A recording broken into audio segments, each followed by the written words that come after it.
Good morning, good morning, good morning sa tanan.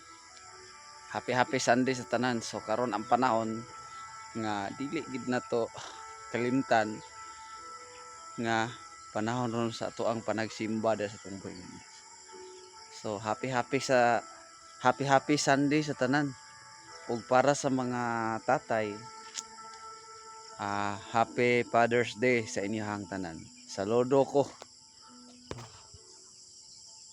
ko sa tanang mga tatay nga wala nimbiya sa ilahang mga responsibilidad sa ilahang mga anak, no? Kay kanang nagpakatatay sa ilahang mga anak.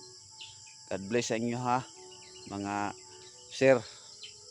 Kay halos kasagaran karon nga wala ay mga amahan kay tuwa nagpuyo sa laing balay, nangita og laing inahan. Ang nakapait pa gyud kay nimbalhin pod sila katong babae pod nga naay mga anak.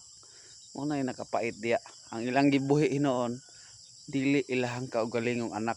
Samantala ang ilang mga anak gibiyaan ra nila kay dili sila gusto ay dili sila makabuhi silang mga anak.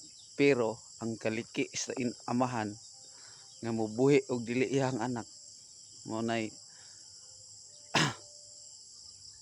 mga amahan nga walay baruganan sa ilahang mga anak. Og shout out sa tanang mga tatay nga wala ning biya sa ilang responsibilidad sa ilang mga anak. And God bless.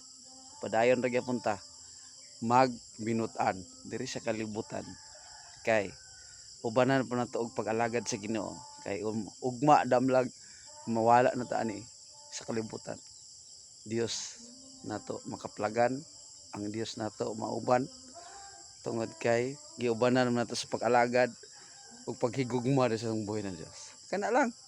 I gi- I I love you sa tanang mga tatay. God bless. Love you all. Bye bye.